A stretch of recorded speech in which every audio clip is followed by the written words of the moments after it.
Daniel, capítulo 7.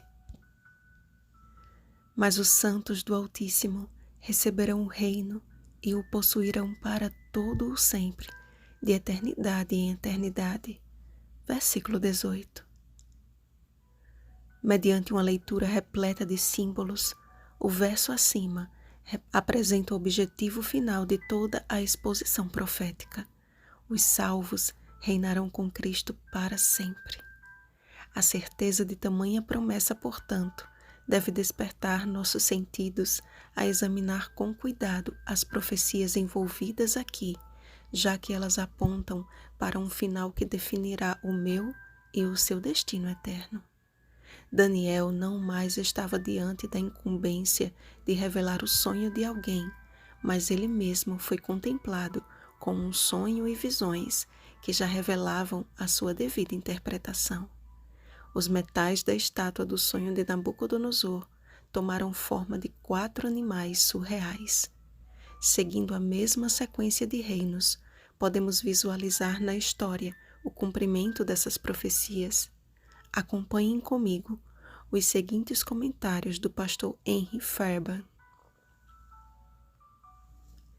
Babilônia, que foi representada pela cabeça de ouro da imagem, era o primeiro e o mais nobre de todos os reinos, dominante como o rei da floresta, veloz e de longo alcance como a águia.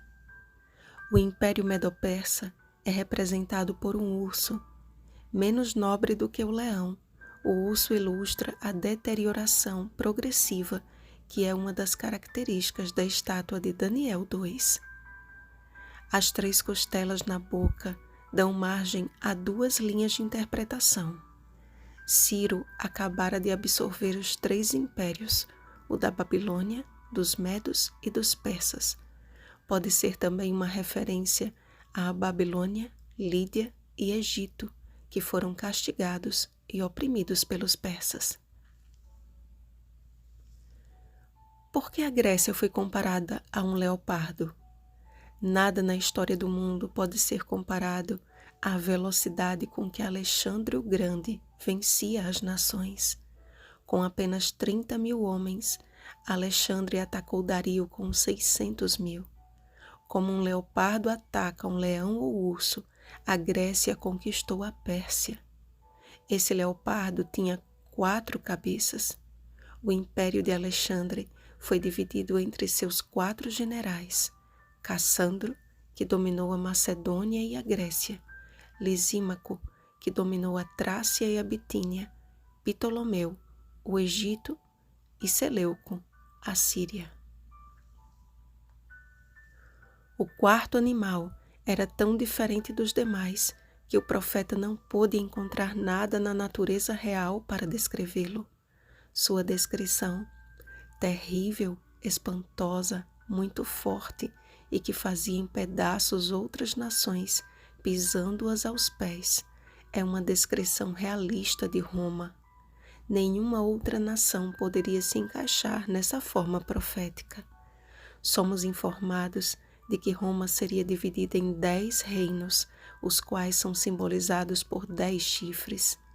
As 10 divisões do Império Romano são identificadas como os germanos, os ostrogodos, visigodos, francos, vândalos, suevos, burgúndios, érulos, anglo-saxões e lombardos. Dado o conhecimento de que os 10 chifres foram 10 divisões do Império Romano, o chifre pequeno também simboliza um poder. O pastor Henry prossegue dizendo: o 11º chifre surgiu entre os 10. O papado fez sua aparição no território da Roma Imperial, entre as nações da Roma dividida. Por meio de guerra e diplomacia, o papado, que adotou o credo niceno, empenhou-se em destruir 3 daquelas nações: os érulos, os vândalos e os ostrogodos.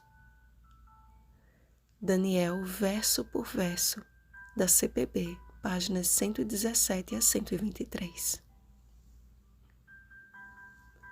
Tendo seu cumprimento no decorrer da história, As profecias de Daniel nos apontam para um futuro decisivo e para um decisivo acontecimento, a segunda volta de Cristo, com o estabelecimento de seu reino eterno.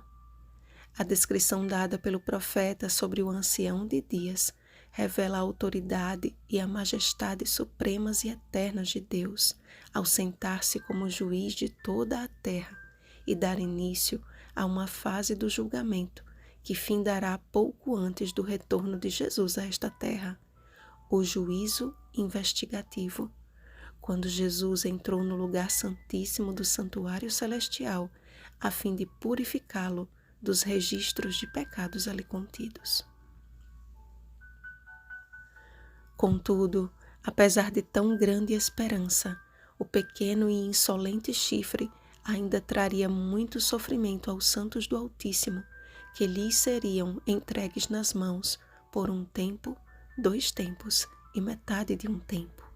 Sobre isto, vejamos o comentário do Guia de Estudo Bíblia Fácil. Considerando que na mensagem profética do livro de Daniel, tempo corresponde a ano, ver Daniel capítulo 11, versículo 13, temos aqui 3 tempos e meio, ou seja, 3 anos e meio. Este mesmo período de tempo aparece em Apocalipse 11, 3, 12, 6 e 14 e 13, 5, onde temos 42 meses, 3 anos e meio vezes 12 meses, que é igual a 42 meses. E 1.260 dias, 42 meses vezes 30 dias, que é igual a 1.260 dias. Considerando ainda que na profecia um dia profético equivale a um ano literal, ver Números 14:34 e Ezequiel 4, 6 e 7, 1.260 dias proféticos representam na realidade 1.260 anos literais. A partir de 538 d.C., inicia o período de completo domínio papal, que, segundo o próprio Daniel, se estenderia por 1.260 anos. Se contarmos 1.260 anos a partir de 538 d.C., chegaremos a 1798.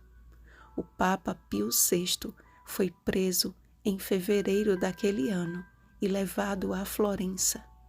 Terminava assim, em 1798, a supremacia papal de 1.260 anos. Guia de Estudo Bíblia Fácil, Profecias de Daniel, página 30. O poder que cuidou em mudar os tempos e a lei pode hoje não ter mais a supremacia sobre o governo terrestre, mas certamente a mudança que efetuou com a relação às verdades das Escrituras prosperou. Daniel capítulo 8, versículo 12. Basta comparar o catecismo com o conteúdo das letras sagradas e verificar o que o próprio papado declara.